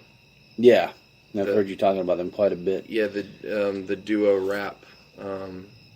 That's going to be Ubiticus and Godimus, or something like that. Something to that effect. And I can't wait to cover them.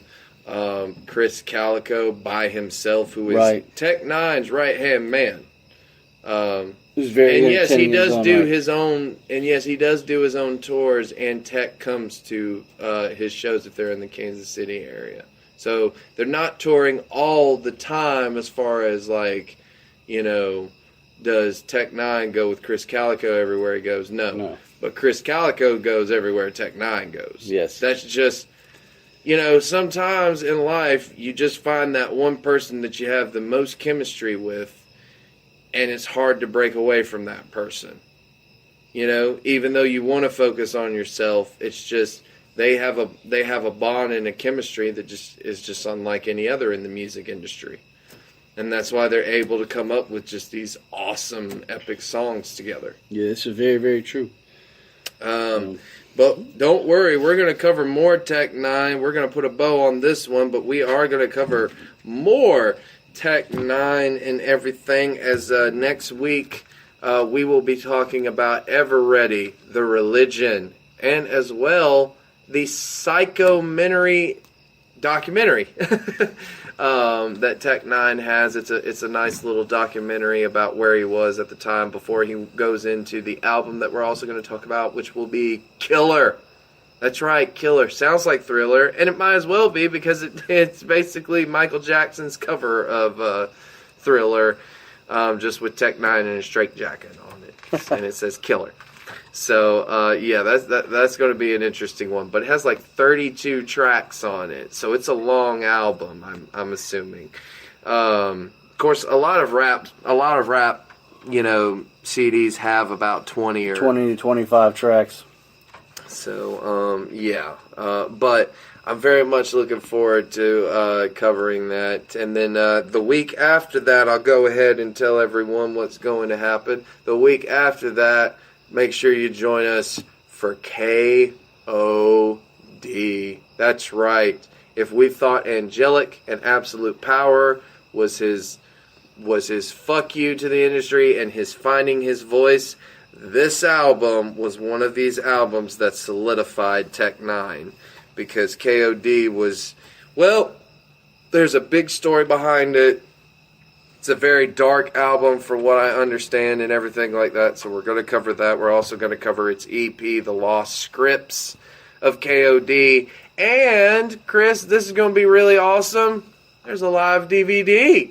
Nice. So we're going to do that one. So it's going to be all KOD. So for the next 2 weeks, next week, Killer and Ever Ready, the Religion. And then the following week, KOD, motherfucker.